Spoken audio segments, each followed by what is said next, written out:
ההייטק הישראלי הוא מועדון סגור, במיוחד עבור נשים עולות חדשות המגיעות עם ניסיון בינלאומי. יהודית בורקטובסקי לוי. בורקטובסקי לוי. בורקטובסקי זה לא שלך. זה שהבעל שלי. ברור, אז אני נראית בורקטובסקי, סליחה על זה. מנהלת מוצר בחירה בוואי-סטמפ, שעלתה מאורוגוואי, חוותה את הקושי הזה. זאת אומרת, אני יודע שבאייטם הזה אסור לי להגיד ארגנטינה. בדיוק. נכון? אבל בסדר, הכל בסדר. אני מאורוגוואי, עלייה, אנחנו חברים. אורוגוואי וארגנטינה חברים? חברים. חדש. עוד מעט תגידי שאת אוכלת גם ירקות ולא אוכלת בשר. אני לא אוכלת בשר. מה? טוב, על האייטם הבא, הדרום-אמריקאית שלא אוכלת בשר, היא לא יכולה להיות פה באולפן. טוב, היא חוותה את הקושי הזה בעצמה. כעת היא מובילה תוכנית מנטורינג ממוקדת המספקת לנשים את מדריך ההפעלה המלא להייטק הישראלי. התוכנית של וואי-סטמפ הופכת ניסיון בינלאומי לקריירה מקומית ומקצרת שנים של ניווט בודד בשוק העבודה. שלום, שוב, יהודית. שלום. עבדת 20 שנה בבנקאות פרטית ודיגיטלית. כן. נכון?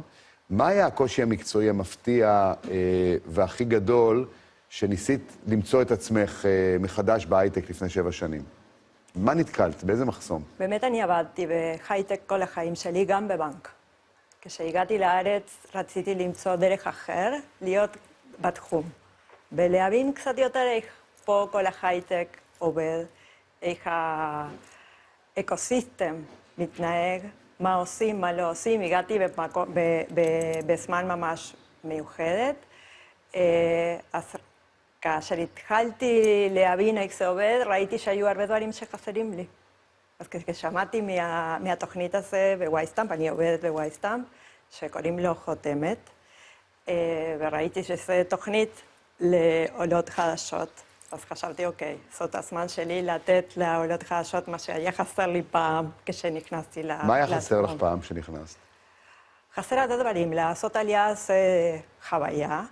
יש הרבה דברים ממש טובים, ויש הרבה דברים שהם ממש קשים. עושים עלייה עם המשפחה, זה לא רק את העבודה, העבודה זה חלק מכל הסיפור. וכשהתחלתי לחפש עבודה חדשה, אמרתי, אוקיי, אני לא הולכת לבנקאות, אני צריכה לחפש משהו אחר, אז איך לבנות את הקורות חיים, איך להיות מוכנים לרעיון הראשון, איך להבין איך הרעיון אמור לעבוד, מה לספר ומה לא, מה באמת זה חשוב ומה זה לא חשוב, מה התפקידים בשוק. כולם שואלים אותי, מה את רוצה לעשות? אני רוצה לעבוד, אבל מה? אבל מה? אז יש הרבה דברים פה שצריכים להבין, יש הרבה תפקידים שיש להם שם מסוים, כאשר החברות מחפשים עבודה, או עובדים, הם מחפשים למשהו מיוחד, וצריכים להבין בדיוק מה הם מחפשים, וצריכים לדעת איך להסביר מהניסיון שלנו, מכל... אז התוכנית שלך מתמקדת בעצם בנשים שעולות לארץ עם ניסיון כבר. כן, רוב האנשים שבתוכנית עכשיו הם אנשים שפעם עבדו גם בהייטק או בתחומים דומים שיכולים להיכנס לאקוסיסטם. איזה חסמים הם נתקלות? חסמים, רוב הפעמים הבעיה באה מה הם צריכים לדעת בזמן שהם חותמים את החוזה בעבודה. מה הם צריכים לדעת, מה להוסיף בקורות חיים. פה הקורות חיים אמור להיות מדף או דף וחצי. בעולם זה לא ככה, הרבה פעמים יש קורות חיים של 20 דפים. מה לשים שם? מה זה חשוב? כל הליווי, עכשיו זה עם מנטורינג אישי? מישהו מלווה את העולה החדש? יש לנו מפגשים קבוצתיים, ויש לנו מפגשים one to one. כל אלה שהם דברים כלליים שהם חשובים לכולם, אנחנו עושים כולנו ביחד, וכאשר עוברים ל-one to one זה יותר קל להגיע למשהו אישית, ושם יכולים לדבר על מה שבאמת זה מפריע להם. הרבה פעמים מדברים על עבודה, הרבה פעמים מדברים על משהו אישית, איפה הם חיים, או מה לעשות, מה לא לעשות, וזה יותר קל להגיע לזמנים האלה של פרטיות. מה הטעות הפיננסית או המשפטית שעולה חדשה, עולה חדש, עושה שהוא מנהל משא ומתן בישראל? זה ממש קשה לדעת איך לעשות את זה בהתחלה, ולהבין... זה שונה מחול. זה ממש שונה, זה לא עובד ככה. בחול את מקבלים אופר, ואנחנו צריכים יודעים, זה סגור. כן. אבל זה, בהתחלה אני חושבת שלכל עולה קורה אותו דבר. אנחנו לא הולכים מוכנים לזה, מקבלים מה שנותנים לנו, ואחר כך מתחילים להבין איך זה עובד. אני מבין ש20% מעובדי החברה הם עולים חדשים כבר בעצמם, בוואי-סטמפ. כן, כן, כן. יש לנו 20% מהעובדים פה בארץ שהם עולים חדשים, וגם זה נתן לנו את האפשרות להבין יותר מה חסר, מה יש, מה אפשר לתת להם, ואיך לתרום לקהילה עם כל הדברים האלה. אנחנו באמת רוצים שחותמת ימשיך, זה לא משהו שעושים פעם אחת, זה משהו שהתחלנו בשנה, אבל כן רוצים כבר להמשיך בשנה הבאה. אז יש לנו כבר תוכנית שמתחיל, בעוד חודשיים. ובעתיד אנחנו גם רוצים להזמין חברות אחרות, שיהיו גם חלק מהתוכנית, גם חלק של המנטורינג, ושאפשר לבנות קהילה ביחד.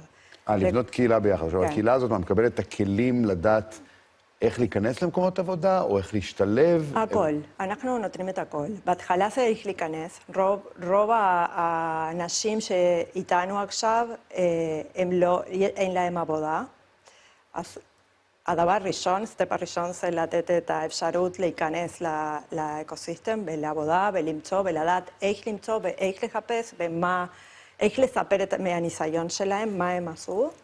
בצד שני, גם לבנות קהילה. אנחנו כבר רואים שכל האנשים שהתחילו איתנו כבר הם בקשר, וזה ממש חשוב. וככה מתחילים להרגיש שהם מפה, שיש להם משהו פה שהם לא לבד. וגם לראות שיש נשים שגם יש להם את הבעיות. אז אישה שבאה עם חלום וניסיון, אבל היא נכנסת, אבל היא מרגישה לגמרי בחוץ, מה המשפט שהיית רוצה שיגידו לה שהיא נוחתת פה? אני חושבת שזה ממש חשוב לחפש קבוצות, איפה שיש אנשים עם אותה ניסיון או לא, ולהתחיל לשאול את השאלות הנכונות. להתחיל לשאול את השאלות האלה שאולי אנחנו לא רוצים לשאול, כי אומרים, לא, זה משהו שאני אמור לדעת, אבל זה ממש חשוב לשאול ולשאול את הכל מהצד שלי, שאני גם מנטורי, אני נותנת מנטורינג למישהו מארגנטינה. אני באמת סיפרתי את כל... יפה. כמו שאני אתן מנטורינג למישהו מעזה.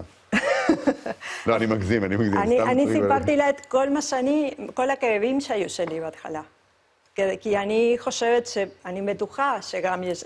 היא לומדת מהניסיון שלך, מה את עברת, ואת מלמדת אותה מה לא לעשות או לעשות נכון. כן, ואנחנו גם פותחים, יש הרבה קבוצות, ואני גם מזמינה לה להיות בקבוצות שאני כבר שם. זה גם גברים או רק נשים? עכשיו זה רק נשים. רק נשים. כן. הפוקוס זה שלהם נשים. יותר קשה מגברים? כן, בתחום הזה של הייטק זה יותר קשה. המספר של נשים שעובדים בהייטק זה ממש נמוך. כן, ברור. וזה חלק מזה. אני חושבת שזה תפקיד שלנו, של נשים, וגם של גברים, אבל של נשים, להזמין נשים לעבוד בתחום הזה. נהדר, תעשי עבודה טובה. תודה רבה. ותודה רבה, ותודה גם לכם על הצפייה. 10TV COL, זה הכתובת אינטרנט של ערוץ 10, ערוץ הכלכלה. בואו, תבואו גם מחר, נהיה פה. תודה רבה.